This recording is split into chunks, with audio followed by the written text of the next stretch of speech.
Okay, hi everyone. Thanks very much for coming to the session.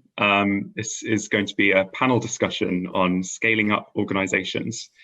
And so I'm going to hand over to the host of the session, who is going to be Ben West. So take it away. Great, thanks, Remy. Hey everyone, and welcome to our session on scaling up. I'm Ben West. I am a division manager at the Center for Effective Altruism, and I'm excited about this session because I believe it's addressing one of the key bottlenecks in animal rights.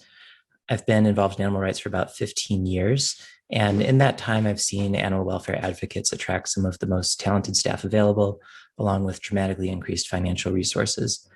But with that success, we've learned that turning those resources into successful advocacy is not as easy as it sounds. So if you're in a leadership position in an animal rights organization, I hope that you will leave this session with concrete, practical steps that make you a better leader and make your organization more effective. This session is structured around real-world case studies from animal welfare organizations. Our panelists will provide solutions to concrete problems these organizations are facing and thoughts about how you might address similar issues at your organization. There will be some additional topics throughout the session, as well as Q&A time at the end. Also, I hope you join me and our panelists at the networking session immediately after this presentation. So without further ado, I'd like to turn it over to our panelists to introduce themselves. Andrea, do you want to kick us off? Sure, thanks, Ben. My name is Andrea Gunn. I'm the Executive Vice President of the Humane League. In my role, I focus internally, so I work on things like our culture, our strategic planning, and ensuring we can have the maximum impact for animals. I joined the Humane League in 2013 when we were a team of 7 with a budget of under 500,000, I think. And I facilitated our growth to 100 staff in 5 years and a budget of 11 million. I'm also a founding member of a group called Gender Equity and Animal Rights, or GEAR. We work to foster gender equity and diversity and inclusion in the movement. And I'll receive my executive MBA from the Kellogg School of Management at Northwestern in December. In terms of, I wanted to share a mistake that I learned in scaling the Humane League. A big one for us is as we expanded internationally, I think we didn't spend as much time thinking about what that would look like. We stepped into some countries that were probably too complicated in retrospect, and we learned how to work multiculturally while working with those teams. And I wish we would have spent a little bit more time in advance. We had some gracious team members that helped us, but I think I would have preferred to learn that through experience through other groups instead of with our team. Great, thanks, Andrea. Carolina, would you like to introduce yourself?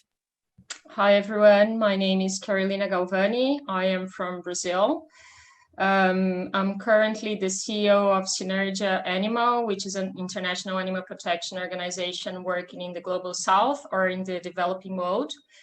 Before I co-founded the organization, I worked for 10 years as an undercover investigator internationally.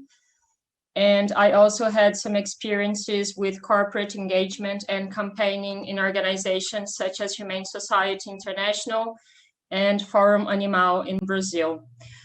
About my mistake, as we started to grow, we have the mission to hire people from the Global South. And for the director positions, we hired a lot of people who were great in their areas of expertise, but they had never been in director or leadership positions before.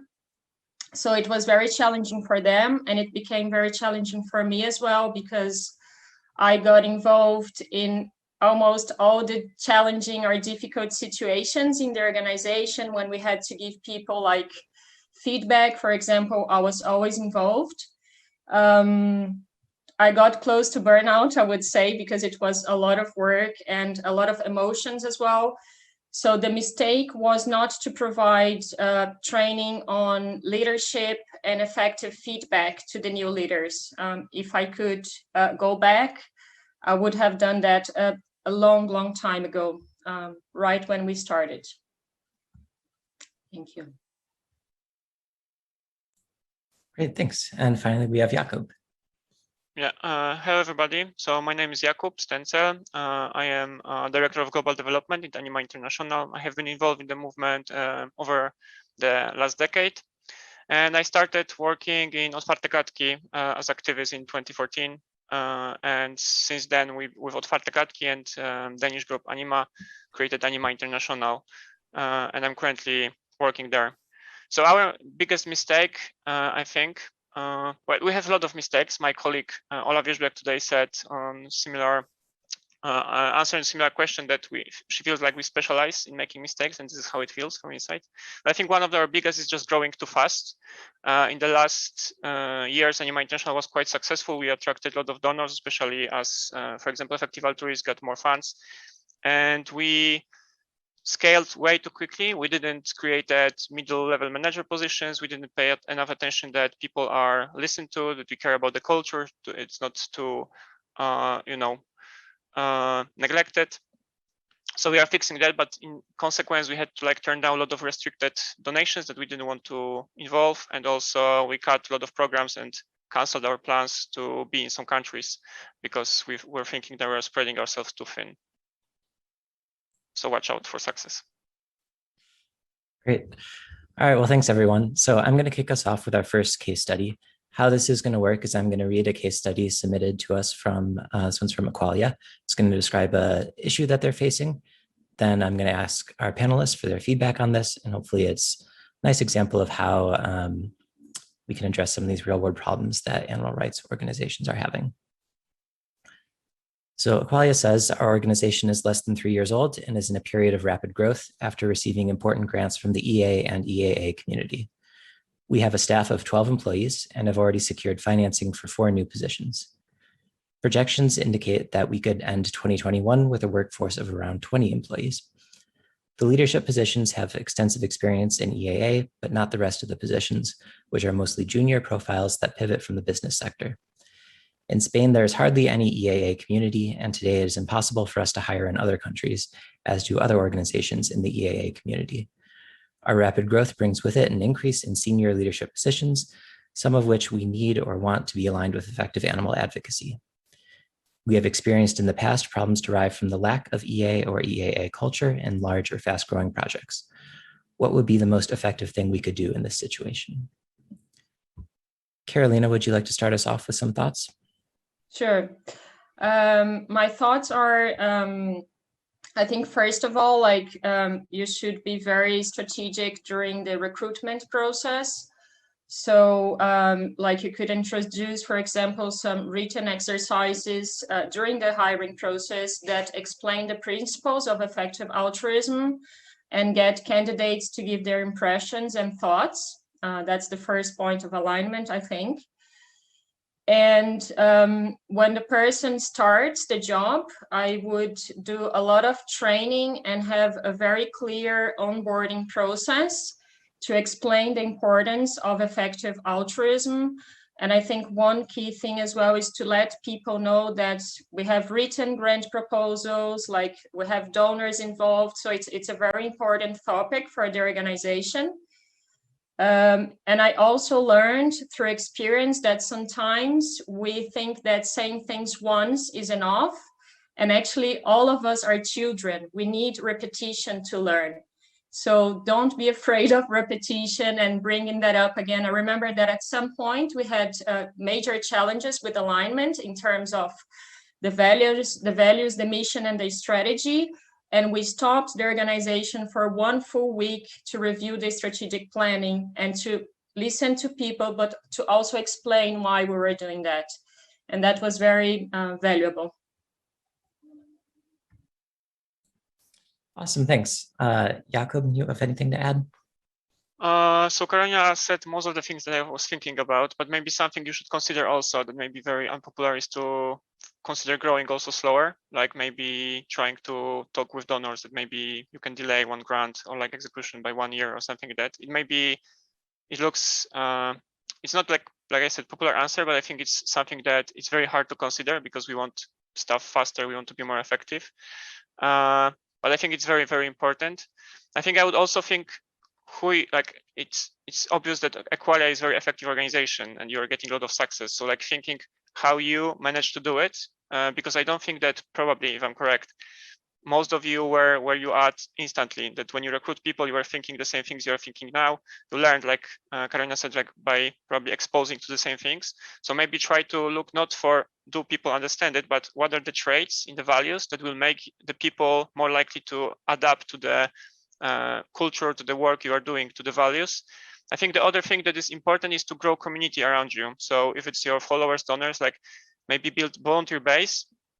And it sometimes seems like waste of time to create some marketing material that is directed only to 10 people in your followers in your base. But maybe if you communicate with these people, you will have like 4 people out of them, and like 4 very good fitting people out of 10 is like high success. So try not to neglect the people who follow you, because many of those will be your future staff and future leaders. So think about this. And to maybe also build, to mention something that Karina said about the values, which I think are the most important. My colleague Ania also did a presentation on the recruitment about how to check for values, and it's available as recording or will be after the care. So I would also consider watching it and also reaching out to Ania, because she's a bit obsessed about it. So she likes to talk about it for hours. So I think this is the best person that I know. And probably in many organizations established like Sinergia and the Humane League, you can find similar people and look for these experiences. Awesome, thanks. So now we're going to have a quick survey of the audience. If you look in the chat, you should see a link to a survey. It's just one question long, asking what the biggest bottleneck in your organization is. If you could fill that out, that would be very helpful for us to help us prioritize questions throughout the rest of this session. So while everyone is filling that out, I'm going to go ahead with the next prepared question, which is, some of our audience members are fortunate to be in the position of having received increased funding, which lets them hire more staff. How should they identify the most important positions to hire for? And in particular, how should they balance hiring frontline and support staff? Andrea, could you kick us off with answering this? Sure, yes, this one hits close to home. It's a mistake that we made at the Humane League. During, I think, one of our biggest growth periods, we hired far more campaigners and organizers than support staff. We call them central teams. We're honestly still solving for those challenges. It's been several years, and we've accrued a lot of debt from making that mistake. So I think one of the most important things is just taking time to think it through. So I think we feel this immense sense of urgency in our work, and we act right away. We need campaigners, let's hire campaigners. And then we might make the wrong decision. So I think you need to sit down and really reflect on the needs and the capacity of the organization. Maybe it's doing strategic planning, like discussing where are we going? What resources do we have now? What do we need to get there? And you should get input on this. Talk to your staff, ask them what they need to be more effective. Talk to your volunteers, see what their interests are, maybe what they can offer, because maybe some of what you need, you already have people who can do it. And then as you start thinking about roles, you should reflect on those too. We've made mistakes where, as we got bigger, we started hiring for roles that didn't actually end up being full-time, and then we had to restructure, and that was not comfortable for anybody. So for each role, you can map out, how will this role help us achieve our goals? What might like a typical work week look like? And I think even better is working through some scenarios to understand how the team might work together. So if we launch a campaign, how will all the staff members contribute and what will they need? I think that might help identify some of the gaps. And like I said, for us, we thought, oh, we just need campaigners. Well, the campaigners need somebody in graphic design to make the materials. They need web developers to make the websites, right? And we didn't really think about that as much. But I think another issue is that you might not even notice what the gaps are because you don't have that expertise on your team. So use your network, talk to groups that are similar but bigger maybe, or groups that have already gone through this. Ask them about mistakes they've made. Feel free to reach out to me and I will share. So learn about, like, you know, if we're going to run these types of campaigns, what kind of staff do we need? I mean, I think that this reflection shouldn't take super long, maybe just a few weeks. Maybe you could do it even at a retreat. And then I think depending on your budget, it might be obvious. Maybe there are certain roles you just can't afford to hire right now, but you shouldn't just ignore those roles. Hire a contractor, like make sure, you know, we went way too long without having a lawyer, and we should have had a lawyer as a contractor. I think definitely better to pay everyone an adequate salary also. I know that's something we'll get into in a little bit, but even if it means you'll have fewer staff, I'd rather see you have fewer staff who are paid well, so you have the talent there as well. Thanks. Thanks, Andrea. Carolina, do you have anything to add? Yeah, my comments are similar. I agree with Andrea that I think the key thing, the starting point is to talk to team members and to identify their needs. And I think we always try to identify the activities that they're doing that don't really belong to their jobs, or that are areas that they don't feel comfortable to work with. Because when we started to grow, like, we had roles that would do everything, like from website designing to social media and team management. And we started to get more and more specialized as we could hire more people. The roles became like more clear and better defined. So I think that's a key thing to do, and it helps a lot because you can clearly see the difference. It becomes much more organized. I think one thing I experienced previously, not with with Sinergia, with other organizations, is that as we grow too fast, you can have problems with operations and payroll, and I think that should be avoided to the max. Like, you shouldn't have problems in this area. So if you don't have enough people doing that, I think it's urgent that it's fixed. And the third thing I would say is that I think we took too long to hire a human resources manager. So it was very challenging when we had to recruit people, because the directors or the managers were doing the recruitment process themselves. They had no experience and no proper skills. And it took us a long time to find good talents for some positions. And once we hired the HR manager, it became much more professional, faster. It didn't take time away from campaigning or communications, for example, because people who were working in these departments could do their jobs while the recruitment process was happening. So it was very, very interesting, the process of having a human resources manager.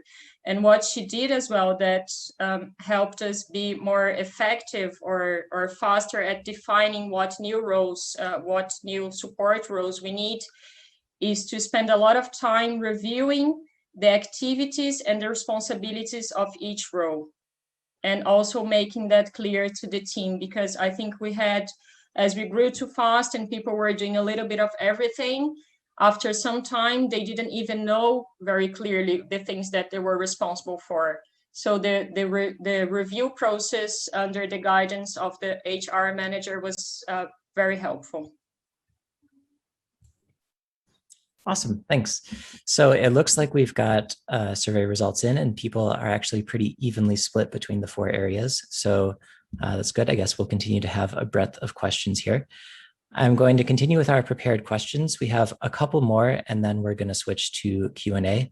So for anyone in the audience who has a question, please go ahead and pop that into the live questions section on the site, and we'll hopefully be able to get to as many of those as possible. All right, our next prepared question is kind of a continuation of the previous one. How should organizations with increased funding balance hiring new people with increasing compensation for existing staff? Jakub, could you start us off with an answer to this? I don't have a good answer to this. I think it's very hard. So for sure, there's like, the question says about increased funding, but of course there is this, I think everybody should be very careful about, especially from established organizations like, I guess, ours, to give solutions from this perspective, because it's very easy to tell people like, just give very good salaries, but the beginning, in the startup phase, the organizations I know started with low salaries, pumping hours, but they created organizations. But I think at some point it has to stop. You have to, and I think the most important thing is to think long term. And it was mentioned here as well by Andrea and Carolina, that you have to think about how the salaries will, like, not hire too many people, not pump too many people, but think about long term. Can you, if you will take now 5 more people instead of increasing salaries, how hard it will be in future to increase salaries or think about these policies. I think salaries is something that is very hard to fix. If you have big organizations, small increase in salary is enormous cost if your organization is big. So if you don't start thinking about it like really, really obsessively at the beginning, it will backfire and you will have a lot of problems attracting people, but also maintaining people and making sure they stay with you. So we are also in this spot that we have quite big organization, but we are constantly thinking like about how can we tweak salaries, how can we make it that we can afford same number of staff, but also it's affordable for us. I think what is really good, and we should be fortunate, I think many groups didn't have this opportunity years ago, is that now many funders like Open Philanthropy and many effective altruist groups, they think about operations, they think about sustainability. So I think this is something that should be really appreciated, and I really like this norm. Awesome. Yeah, thanks, Jakub. Andrea, do you have stuff to add to that?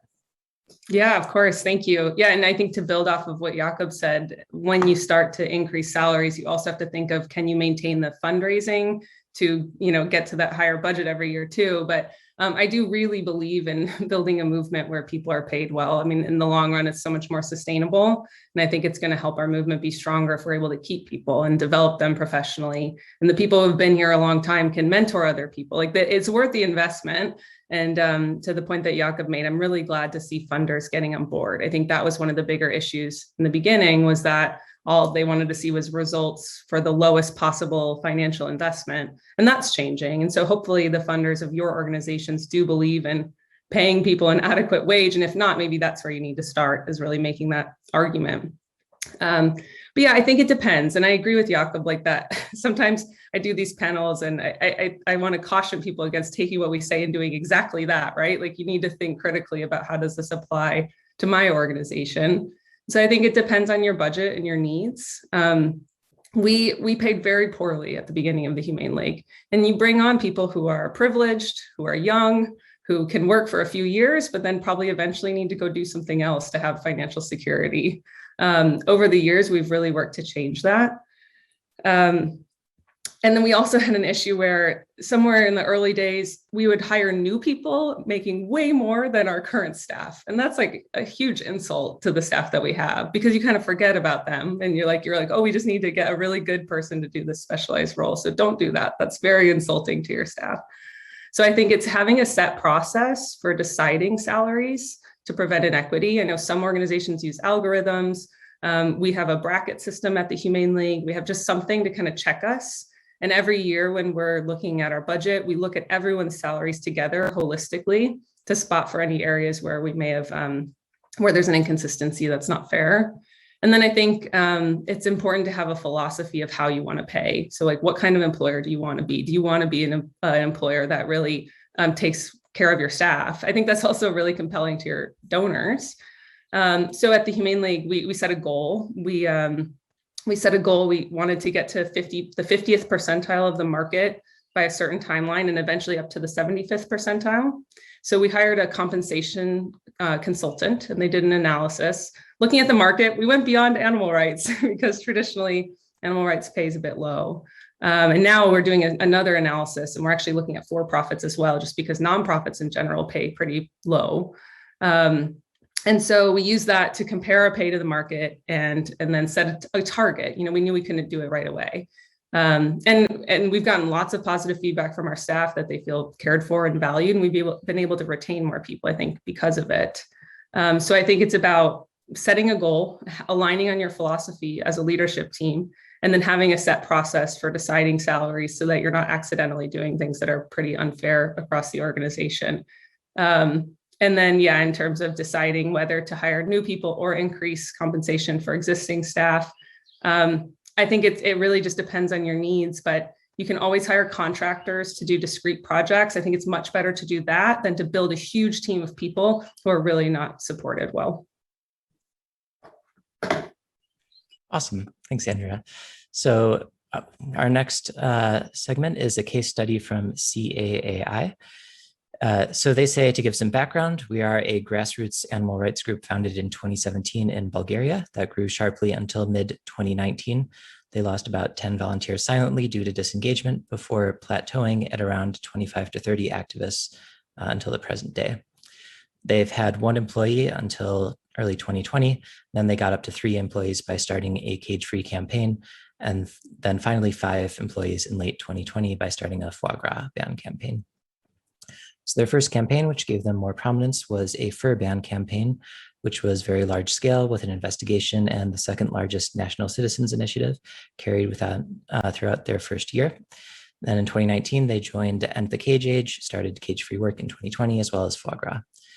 So over the years, they've had some informal power imbalances crop up because, number one, they had a few people carrying out almost all of the traditionally high prestige work, like lobbying or media interviews. They didn't prioritize skill sharing. They established some unclear informal decision-making structures in which the more active people with access to more information mostly communicated between themselves when a decision on something was needed. And then lastly, they had low levels of psychological safety, which were exacerbated by these first three issues. This led to a situation where they consistently found themselves highly capable of attracting new people to join the organization, but they failed to keep these volunteers and deepen their understanding and commitment beyond the initial levels. So now they're wondering how they can best train and integrate more people to the core team while still keeping their volunteers engaged. And in particular, they're wondering how they can maintain a balance between sharing information about campaign and political developments with volunteers so that they are informed and trained enough to make unsupervised decisions about their work, while also ensuring that sensitive information isn't shared too widely and that unwieldy meeting times for updates are avoided. This was a bottleneck for scaling for them because some campaigners would not trust volunteers working on communication with the content they produced, and so insisted on following everything the organization produced so as to ensure no mistakes were made that could lead to political damage. So thanks CAAI for that case study. Jakub, do you have some thoughts for them? So I think it hits close to home. I think that especially the point about not formal hierarchies and people making decisions that are not well established. Like, is this their decision? Are they accountable? This is something that we struggled and still fixing. It's very easy for groups to forget about saying who is responsible for what, especially if the group is small and everybody kind of can wait in decision. But later on, you specialize. There's some people who should say more to say and like be totally responsible for executing some decisions. I think especially probably in Bulgaria is the same as in the Europe, in our parts, like the animal rights movement is very connected and like comes from radical left. This is at least my my story, and I think there is this annoyance at hierarchies and saying you will be the person who will make decisions. And I think this is something that maybe I'm wrong, and maybe there's of course many ways to how you should do your organization have culture, but I think this is something that should be fixed. I think hierarchies are important because they are also you're less likely to burn out if you don't have to say and know about everything, especially if the organization grows.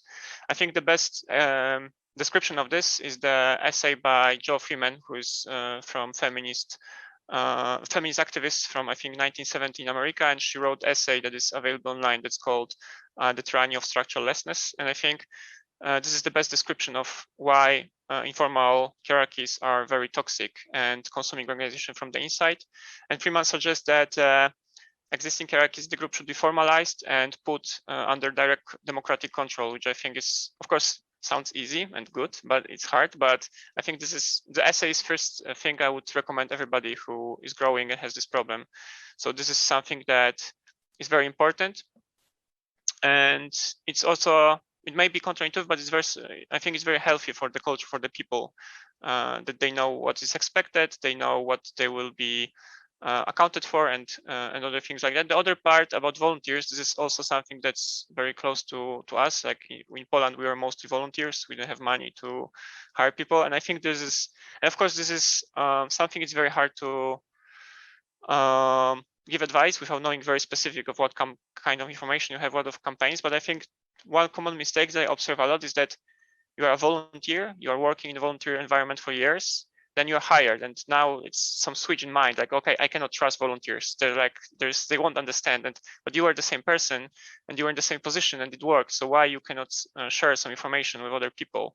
At the same time, it's important to underline that there is some information that shouldn't be shared, or like maybe if you want to exclude something like very important knowledge that should be probably not spread because of risk of damaging, like an example, those says political work, it should be also transparently say why there is some knowledge and some information that is excluded, who has the information, who made the call. So because transparency is also not about everybody knowing everything, but knowing who knows what and why, and giving reasons people. So I think this is super important. And this is also something that's very hard to weigh in on, but like, I think that it's also very hard for us to recall how many mistakes and errors we did. So like if you give some volunteers some responsibility and they don't do it correctly, it's not end of the world. They have to learn by doing and by repeating it. So sometimes we are annoyed that volunteers or new people are not doing stuff that how we would do them, but they need time. And like Carolina said previously, exposition and repeat and repeat. You need to repeat stuff. So like I really think that's something that's very crucial to think, like understand where you came from, who you were, and why it worked, and not closing to people now because you are hired and you are some kind of other group. But it's also you have to take it by the perspective of organization. What do you want to be? Maybe you don't want to have volunteers, then maybe it's good to decide that okay, this is the period transition, and we transition to something else. Awesome. Thanks, Jakub. Andrea, do you have stuff to build on that? Yeah, definitely. Yeah, I love everything you shared there. It's so relatable. And I think exactly like thinking about why is it that the staff know what to keep confidential, but the volunteers don't? Like, what is it that got them to that place? And I think that, now that we're over 100 staff at the Humane League, we have an issue where we built so many structures and like we tried to build all these rules that that's actually doing a lot of damage now too. And I think allowing people to take risks and possibly fail, that's creates a lot better work environment than one where you have all these like rules and processes where to try to prevent, to make everything perfect and try to prevent any problem. I actually think that's a lot worse organization to be a part of. To the first question about training and integrating people into the core team to be autonomous, I thought a lot about that one. I think a theme I'm noticing across all these questions and answers is about like just taking time and being thoughtful. I think it's really important to define the culture that you want to have. That's something I wish we would have done at the Humane League a really long time ago. We set core values, but just now we're in the process of developing a vision for how we want our culture to be by 2024. And one of those things is offering more autonomy and inviting more risk-taking.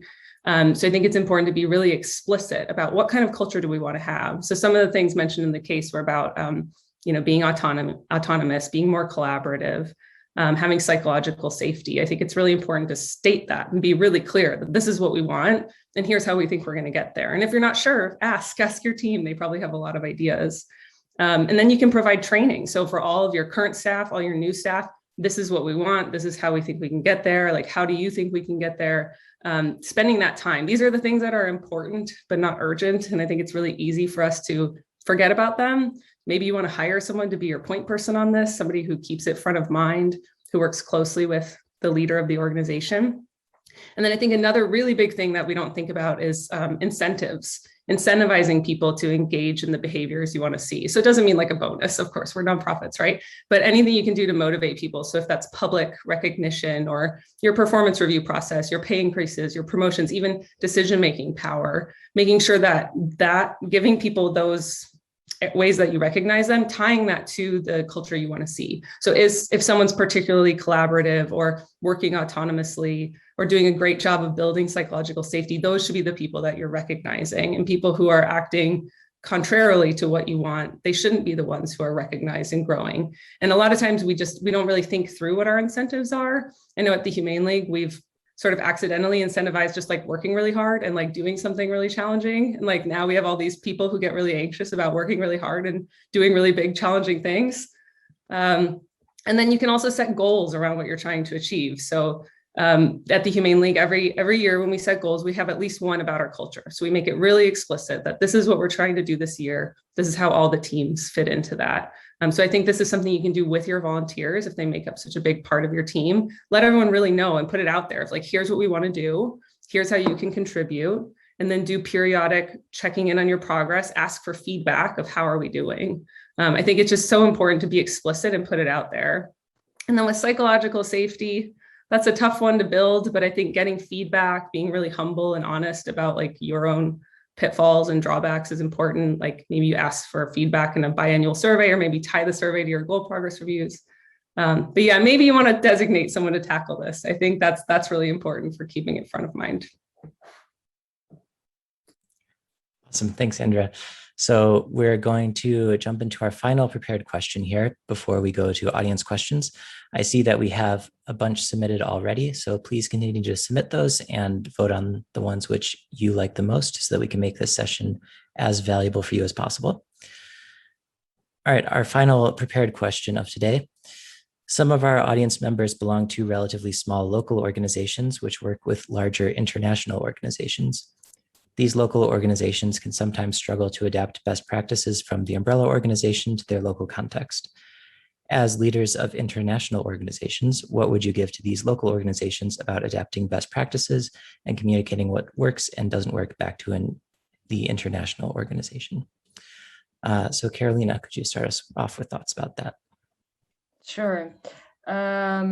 So I think the first thing I would say is that you should, especially when you work with campaigning or using pressure, I think the starting point would be to have a very clear legal review to evaluate the risks and tell you what you can do and what you cannot do in your national context.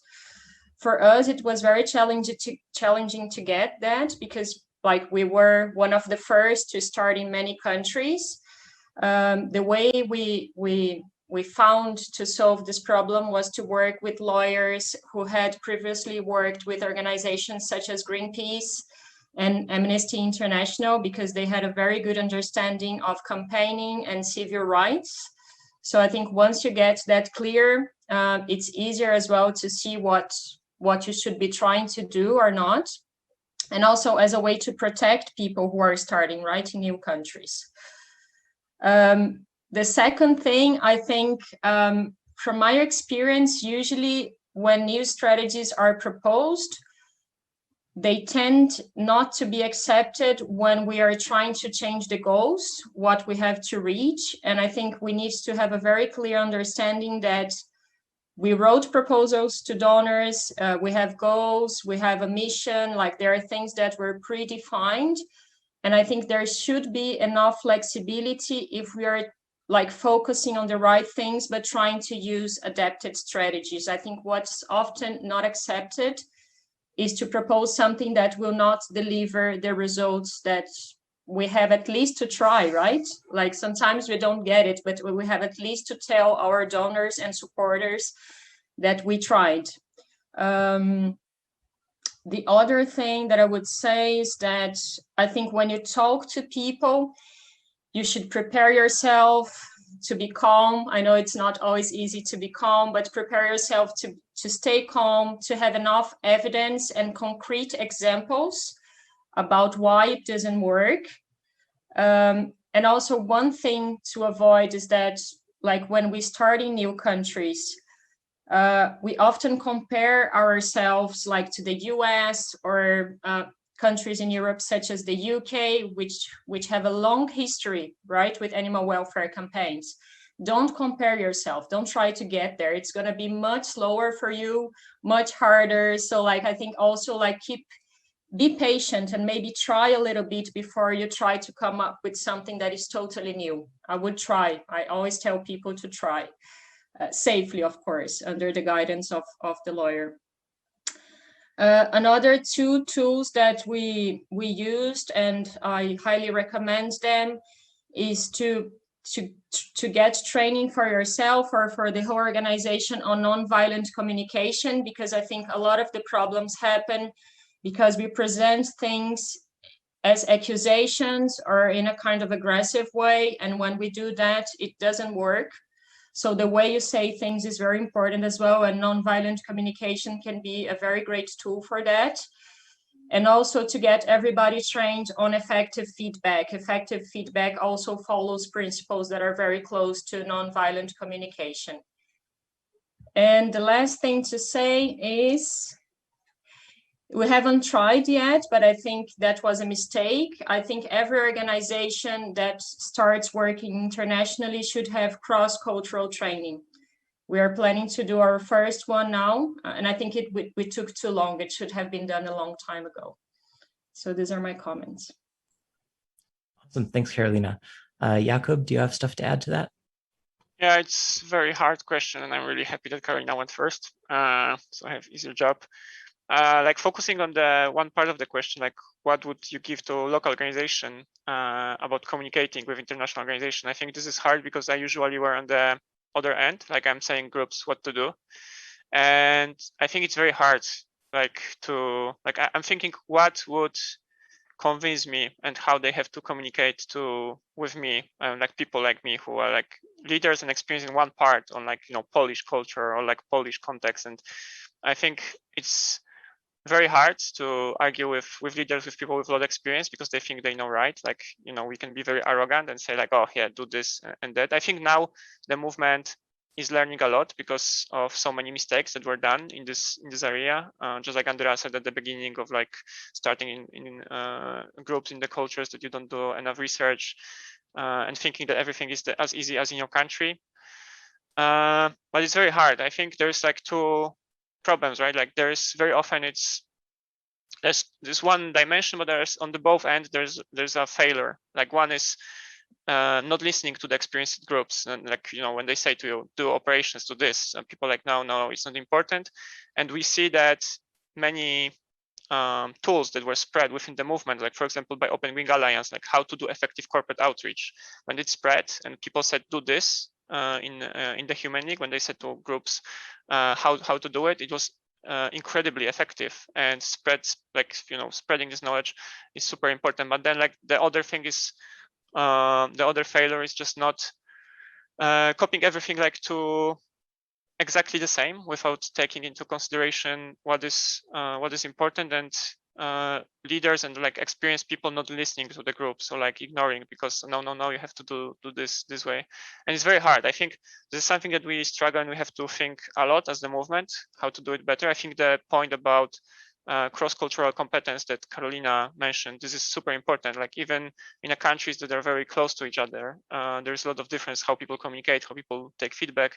We have it experienced a lot. And for us, for example, in Anima International, there's a problem of, because Poland is quite a big country, and Otwarte Kartki are one of the group from Poland that started Anima International. I think Polish culture tends to dominate, which is maybe like very unwelcoming and harder for people to voice the feedback in a way that is normal to them, or it may be taken differently. I think what is important is psychological safety in your group, so that people can ask leaders like, why do you want to achieve it? Why? What's the goal? Not saying to people what they should do, but what we want to achieve, so they can ask questions and say, okay, if we want to achieve this, maybe instead of X, we should do Y, or talking maybe on more abstract level, sometimes going to the fundamentals and making sure that you spend a lot of time with the groups that you are working with. Something we are now considering that we learned from listening to a lot of people who do global development work in health interventions. They spend a lot of time in the countries they start working. So if it's Indonesia, you live there for like half a year or something, talk with people, see, observe, try to, at least, you will never understand the social context, historical context, and the culture, how people communicate, but at least being exposed will make you less ignorant, which I think everything here matters. But it's very hard. I think leaders are very arrogant and very ambitious, and talking with me is probably pain in the ass for many people. Cool. Thanks, Jakub. All right, so we're now going to move to audience questions. So I'm just going to read these questions off. I'm going to sort them by how many votes they got, and then invite our panelists to jump in if they feel like they have a good answer. So our first question comes from Martin, who says, it would be fantastic to get management and leadership talent from outside the animal advocacy movement. The lack of depth of knowledge is clearly a big barrier, amongst other things like leading nonprofit EA-aligned teams for some roles. Can you assess the potential of mid-career professionals between 35 and 60 years old switching industry into the animal advocacy movement? From what subsectors of nonprofits and other for-profit industries are they most likely to come from? Would it be most likely to be useful to hire leaders and senior managers like CXOs from the for-profit sector rather than fundraising or development, where previous knowledge and experience of the industry is more essential?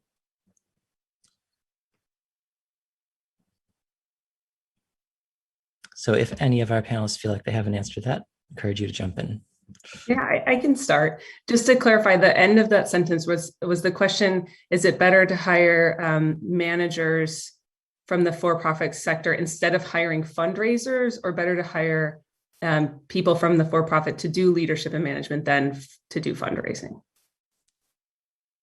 I interpret the question as saying, for areas like fundraising and development, is it better to hire them from for-profit or nonprofit? Okay. Well, I think for the beginning of the question, I completely agree that I think it's not necessarily that it's important to hire people outside the movement, because I think you can actually go too far in that direction and think like overvalue people outside the movement and undervalue your volunteers. So I don't think it's like always the truth, but I do think that if you have an organization of all people who started doing that, like we have staff who they joined right out of college, or people who have only ever worked in small grassroots organizations, I think there's a huge benefit to bringing people in from outside the movement, people who have worked especially in really big organizations or really successful companies who know how to do these things at scale, who know how to do these things in large organizations. For the Humane League, I think one of the most successful things we ever did was hire a professional fundraiser when we were a team of like 10. That was incredible for us. We hired somebody to lead our communications team who had worked outside of, who worked in for-profits. And that was incredible for us. She led our huge rebrand, for those of you who are aware of that.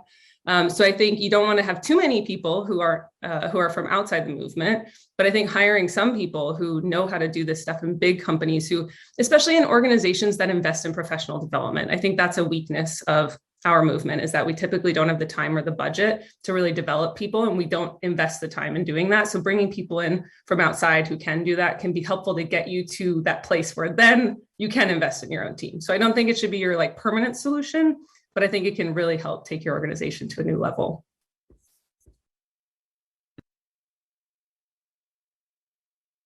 Yeah, I would add, I think what I saw in Brazil, like there were at least two major international organizations coming to Brazil, and they mostly hired people. I think all of them came from the corporate sector, and they were very effective and it worked very well. But I think they were very careful to select people who were already vegan or very aligned to the movement, like in their personal lives.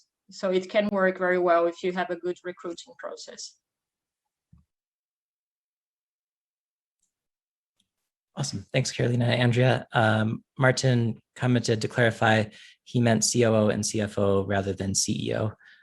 So I guess hiring those kind of operations-y people rather than CEO types. Okay, our next question comes from Gabrielle, who says, hey panel, how vigilant are you about the culture of the organization? Do you have any specific things you do to make sure your culture doesn't deteriorate or get diluted when you expand?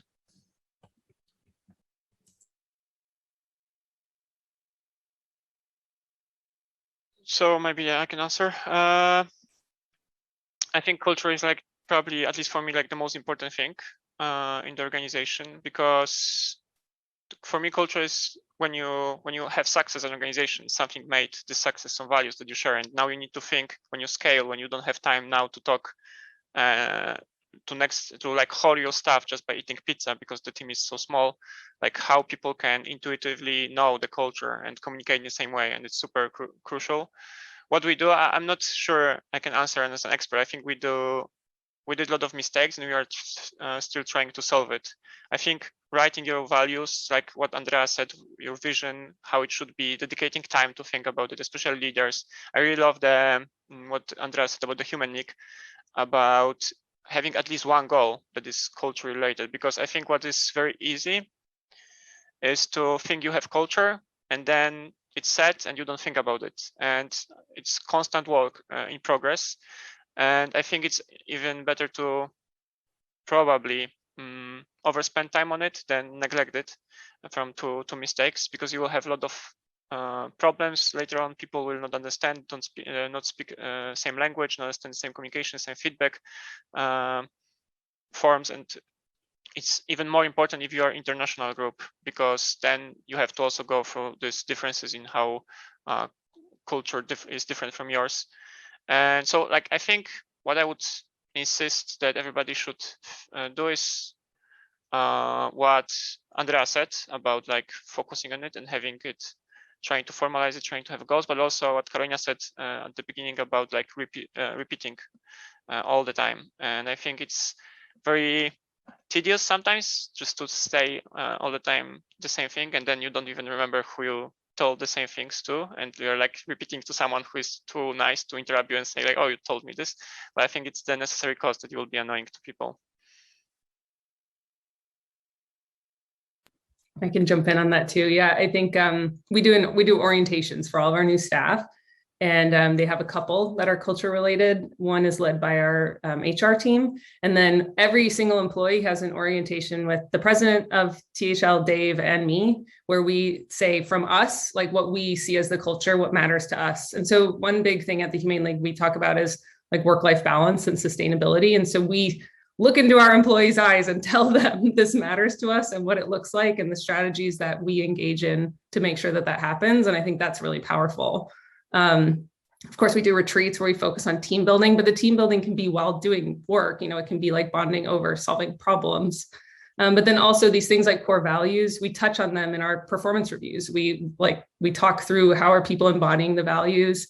We have something we call quarterly kudos, where we recommend people for recognition for embodying our values. So we try to weave all of that in. There's a great book called The Culture Code. It may be super American, I don't know, but some of the things that they recommend in that is like this same thing of constant repetition. They talk about having like taglines that you say all the time, but just like having these ways to really embed it. So it's just part of every day. I definitely recommend that book, but you'll have to let me know if it's too American. Great. What I can say is that we have just started like building the culture, like formally. We are writing it down, and we are going to be presenting to the whole team. And what we are doing as well is we are telling them how we want the culture to be, and we are asking them for feedback. Do you think we already are aligned with the culture that we are proposing? And if we are not, how can we adjust? How can we be better at it? I think that makes a lot of sense as well, because sometimes you think you're doing something, but people are receiving it in a very different way. So we are getting feedback on that. Awesome. Thanks, everyone. Our next question comes from Alexandra, who asks, if you had a magic wand and you could immediately solve one of your organization's structure or workflow problems, which one would you tackle? So maybe we can go around and I'll say which one we would choose. I can say the first thing that comes to my mind that I'm not sure is true and I agree with, but like I think the one that I would like to solve, because we are now in this preparing to have a structure for organization that can endure rapid growth, something that, like I said, our mistake is a problem, but now many people do stuff from very short-term perspective, which makes sense for them. So like working independently, not thinking about documenting what they do, making the knowledge transferable. And we solved many of these problems, but you need to talk with every team, with every person, like why it's important and why even it's a bit painful to do it. It's important because when we scale, when you have more people, if everything is in your head, you will suffer a lot. You will burn out because everything is dependent on you. You need to give feedback on everything.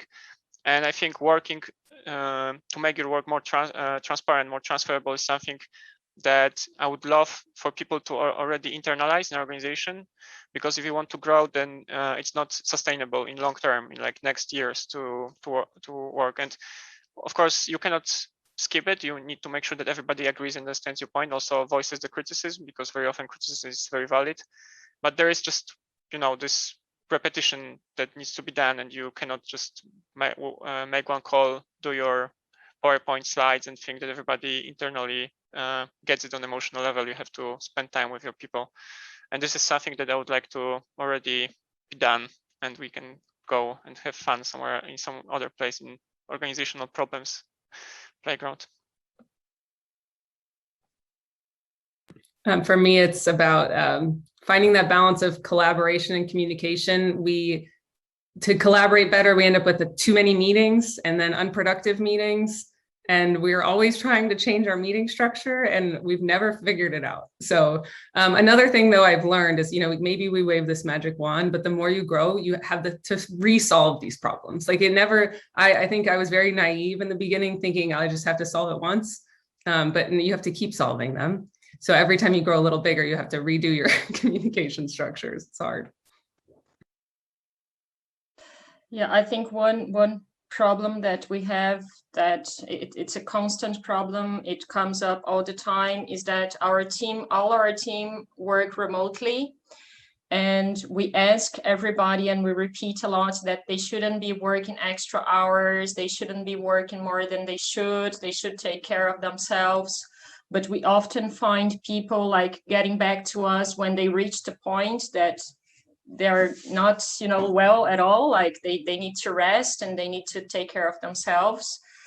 So, and working remotely is very challenging because we don't see people every day and we don't know what's happening. So we are still trying to figure out how to avoid that and how to make sure that, although we have regular meetings, we have a lot of meetings as well, Andrea, and we are trying to reduce it. We are not able to figure out what's happening with people individually, just with meetings. So we are trying to figure out how to do that, how to avoid having people being exhausted without telling us before they get to that point. Cool. Thanks, everyone.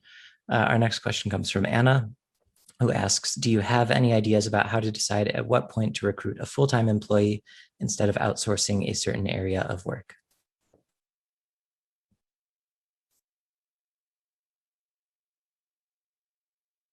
I can start. I think you have to be very careful about funding. Like if you have funding, like for example, a 1-year grant, and it's a totally new area and you're very unsure about, are we going to be able to renew this grant next year or not? Well, for us, I'm talking about grants because we mostly fundraise with major donors. We don't have small donors. We have some, not many. They're not very relevant in terms of the funds we need to run the organization. So you should be very careful not to add a lot of new positions if you are unsure about the renewal process. I would be careful. I would either work with consultants or make it very clear when you hire people that the organization knows it can secure funding for 1 year, but after that, we are not sure, and we are going to try our best to keep everybody. But I think when you ask someone to leave their jobs and to be with you, it should be very clear if you're unsure about the future. And sometimes working with consultants is more secure because consultants are there for these temporary roles, and you're not taking them away from their current jobs, I would say.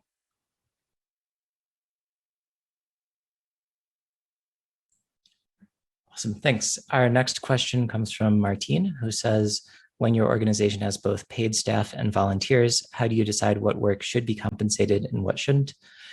To me, I feel like I want the work the volunteers to be able to do with themselves, and sometimes volunteers have more experience in something than the paid staff, but it also feels uncomfortable to outsource large workloads to people who aren't getting paid for it.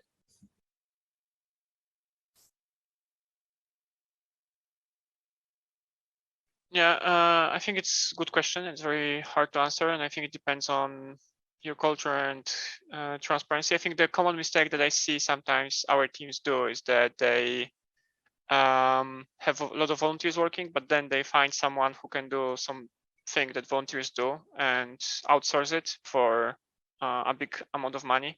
And it's not really transparent why, who was chosen, like what were the criteria that were used to choose this kind of person. It was not transparent and may look that you are not appreciating the work. So the transparency here may undermine a lot of how people feel in the organization. I think if you want to outsource, I think it's very, very important that everything is very transparent, and also preferably like volunteers are also part of the decision-making process. Depends, of course, on specifics, but I think this is something that creates a lot of problems if you neglect it, because it's sometimes very easy decision. Oh yeah, I will pay this person to do X, like video or something, and then you have a lot of volunteers that do video that feel like, oh, they maybe could do it for half the price, or like, why I'm not getting paid, and someone who is not part of the organization gets paid. I think it's for us usually it's very hard to answer. I'm not sure if I agree with myself, but I think for us we try to structure positions that okay, we as organization now have some funds for salary, and we'll open it and encourage everybody in our volunteer group to apply, and making it very transparent. And also for us, positions are tools, another tools for change. So we also try to be better at communicating what will be the potential openings in future.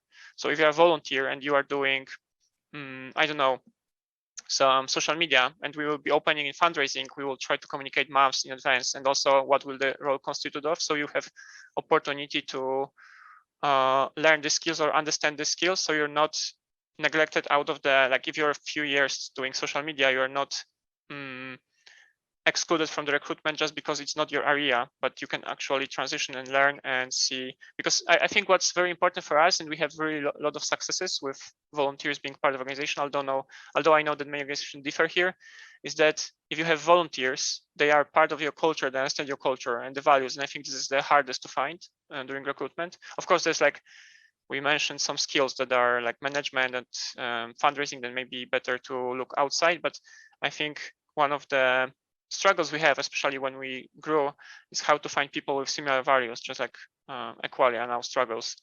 So I think it's really important for your culture, if you work with volunteers, for them to obsess about them, like how do they feel, are they feel welcomed? And I think this is something that we also need to improve a lot. But if Martin or somebody else is interested, I can also recommend specialists in Anima International, like Ania Pyszchauer, Ania Cieślik, that are doing the work for us, how to make the environment inclusive for the volunteers of the organization. So I think I can refer to them, the experts, and they will have probably smarter answers than I can produce. Awesome. Thanks, Jakub. Our next question comes from Hervoy, who says, in your organizations, when you're hiring new people, do you always have a set fixed salary for the position, or do you sometimes negotiate depending on the applicant? I can start. I mean, I think we're always open to negotiating. Something we're talking about right now is being really transparent about what the range is, the minimum and the cap. Right now we list the starting salary, but we don't list the cap. And we're always open to negotiating. I don't know, culturally, there may be some differences there, but yeah, I mean, I think, you know, I actually just took a course on negotiations. And one thing we found was that even if you like want to accept, basically that negotiating usually makes both people feel better in the long run, which is this weird psychological thing. So anyway, we're always open to it. I think in terms of equity, something you'll find though, is that oftentimes the people who are younger or people who come from traditionally marginalized communities are the ones who won't negotiate. So you need to be really careful that you're not accidentally setting up a pay system where certain demographics are getting paid a lot more. So that's something I would be really mindful of in terms of the room you use to negotiate. But I think if you say there's no room to negotiate, you may miss out on a really strong candidate who maybe has a lot of career experience and is used to having that option. So we have like different strategy that we adopted at the beginning, at least maybe not in every country, because we are still aligning how we want to proceed, and it's difficult. But for example, in Poland, we have just algorithm that is transparent, and it's also transparent on our website, so everybody sees how much everybody earns in the organization, and volunteers also see how much people earn and what comes into the algorithm. And there's a lot of upsides and downsides to this, and it's not like perfect solution. Like Andrea said, you can miss out on really good people. We also try to tweak the algorithm at least each year and have some bigger changes once in a few years. So each year we, for example, tweak the algorithm based on inflation level in a country. So to make sure that this is, you know, you have some good pay, but in a few years it's nothing close what it was a few years ago. We originally set algorithm because of transparency. It's also easier. Also, we were worried about the point that Andrea made about excluding some kind of personalities or groups, like if they're not willing to negotiate and are willing to accept lower salaries. But it has some downsides. I'm very big fan of this solution, but it's not perfect. And also something that probably is now being less of a problem, but in countries like Poland, earning salary, even earning salary as NGO was controversial, and there's still like controversial. And then paying sustainable is something that's even more problematic. But we try to, instead of like go with the norms that we have in society, try to counter it by publishing the salaries, talking about them with our followers, why they're important. And I think the perspective is changing over the years as society grows more used to the fact that you shouldn't do everything for free. But it's also challenging based on the country. Maybe like US is more professionalized in this sense, I hope so. But even though we have like high salaries in comparison to NGO world in Poland, the salaries are still something that we wish to be improved and higher. So this is something that we still struggle. Yeah, we have a similar position. In the beginning, we were much more open to negotiating. Nowadays, I think I would say that most people, at least in the leadership positions, agree that we should move more towards transparency and not to negotiate so much. So we are working with very similar salaries for similar roles. And it's a very difficult decision. It's not an easy one. Awesome. Thanks, everyone. So we have a related question from Jennifer Justine, which is about pay being based on need. So I think we've already talked a little bit about the benefits of having higher salaries and paying people more than kind of the bare minimum. But do any of the panelists have thoughts on incorporating how much someone needs to live into their compensation, as opposed to things like market rates or the value they're providing to the organization? So it's very interesting. I would like to learn more. I don't have really good answer here. I think one worry I would have is that certain groups will be more likely to highlight their needs instead of others. I think, for example, a very good book that I recommend, although some of the research is no longer valid because of the replication crisis in social sciences, is a book, Gender Equality by Design. And it says like how some groups will be disfavored, and statistically, for example, women will be less likely to negotiate and highlight their needs than men. And I think this can put you in long term in a position where everyone, like, you will have big differences in the pay, and they will be harmful for the organization, because how they feel, do they feel that we are, fair, and maybe making it very transparent of why the need is there and proving it. But I think this system would worry me on this, at least on this side. But I also don't know. I would like to learn more about this kind of approach, because I'm not that familiar with need based system. When the Humane League was really small and people were paid very low, I think this kind of came up. It wasn't a system we had, but like, I was one of those people. I was out leafletting, my shoes ripped. I couldn't afford to buy shoes at Target. I called crying. I'm like, can we just increase my salary by like $1,000? And they're like, fine, and it's just so bad. I mean, I think it depends on, it's possible, like Jakub said, I don't know your scenario, maybe it's possible to make it work. But for us, what it did cause a lot of guilt, where you're like, maybe I shouldn't need to go see my family. Maybe I shouldn't need this many groceries. Maybe I should just eat beans out of a can or whatever. And I think it creates a lot of guilt of like not knowing what's appropriate to ask for. And then of course, all the risks that Jakub mentioned of creating a big divide where certain people ask and certain people don't. So I think it's pretty risky and better to move in the direction of moving people up across the board. But if your budget is so low in the beginning and someone has an obvious need, like maybe if you can figure out a system to make sure you add it, like hear the needs equally, maybe that's possible, but I think it comes with a lot of risks.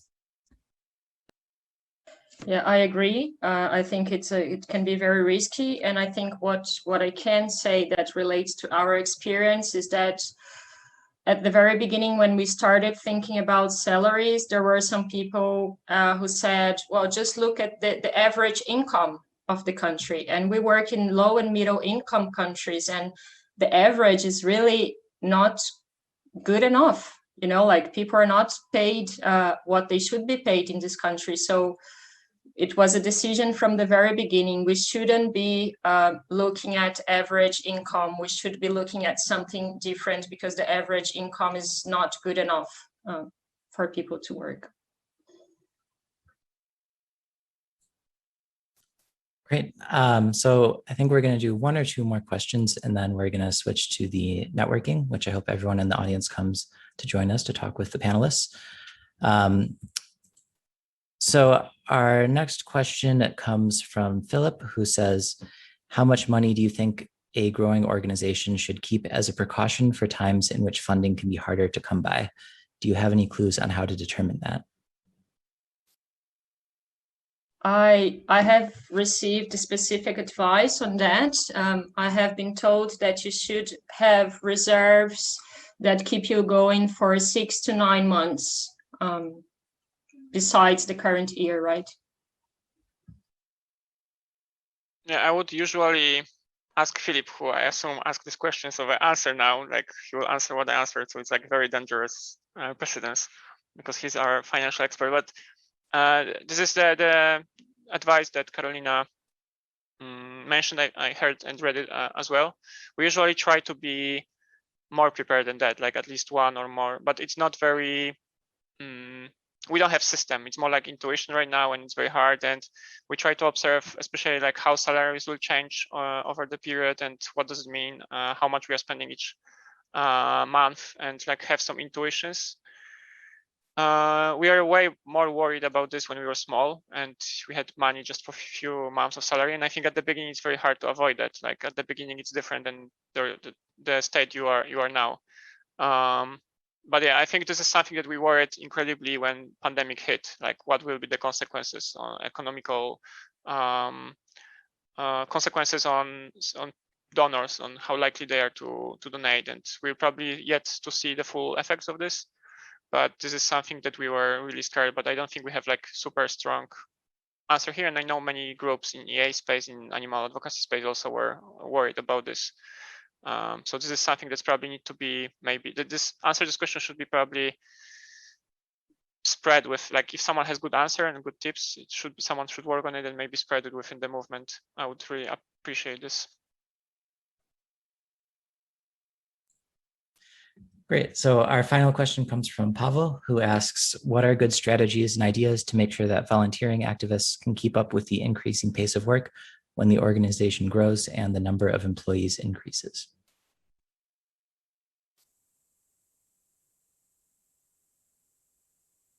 So I think the few things that I would list is that think all the time about the problem that Andrea mentioned about the communication. Like you have so many people that will communicate, you have so many meetings. It's very bad for volunteers to, like, they want to help. They want to, I don't know, do video for you, go on the street, help with some corporate campaigns, send you emails. And now if they have to spend their free time, that we should be grateful for 5 hours on the meetings, then it won't work, I feel. Unless the volunteers have very weird needs and definition of animal rights, if they want to just sit on the meetings and this is how they want to help. And I think that there is this, at least in my opinion, there's this very worrying tendency of people wanting to know everything because of fear of missing out and what the other team is doing, and it's just not sustainable when you grow. You should structure your organization, your teams, they're more or less independent, and if something is crucial for them, it has somehow be forwarded to them instead of like forwarding everything. Of course, information should be transparent and available, but I don't think that the teams should operate in a way that they know what is every campaign doing, every team is doing, what's going there or somewhere else. And I think this is something that's very bad because people are, it's very dangerous because we want to know. I want to know what I feel really bad why I didn't know that we are now releasing this video, why I didn't know this or that, and you feel like you're not doing a great job. You're like have some anxiety that you're missing out something. Maybe you are not dedicating and spending enough hours on the work to learn. And then if you do, you don't have enough time to do your tasks, which maybe you feel like imposter, or like you feel not fulfilled. Yes, this is the word. So I think this is important. Also having small teams and not big teams, and making sure that you can spend time with volunteers answering their questions, and people have clear team leader or project manager that can answer questions. It's well-defined roles. This would be my few bullet points, but I think we could produce more of them. But yeah, I will stop at that. Yeah, I think as the organization gets larger, the information sharing just becomes overwhelming. You know, we use Slack, which is a lot, and we have a weekly newsletter, which is not so bad. And so for us, our volunteers are pretty separated. So we have a Slack for the volunteers. The volunteers have a specific point of contact, and that person for each volunteer, and that person, like depending on, we have different levels for our volunteers. So we have people who are organizing events. We have people who are organizing volunteers who are organizing events. And then we have people who are just doing actions. And the people who are doing more, they have a regular meeting with somebody from staff. And that's our primary way of giving them information. And then we post the highlights in the volunteer Slack. So, you know, I think we haven't, we've always looked up to Outwork Klotke for how you've engaged volunteers on more like of the like day-to-day work, like the, you know, video team, for example. So ours are more focused on grassroots work and campaigning. But I think I can't imagine having all of our volunteers involved in everything. I think they'd be really overwhelmed and it wouldn't be good. So I think finding that balance of giving them the information they need to know to feel like part of the team, whether that's through some sort of newsletter or regular meeting or whatever it is, but not making it so that they have to spend hours just catching up on a bunch of stuff that's not relevant to them. Nothing to add. I think making very specific and really directing them to what they like to do the most is key.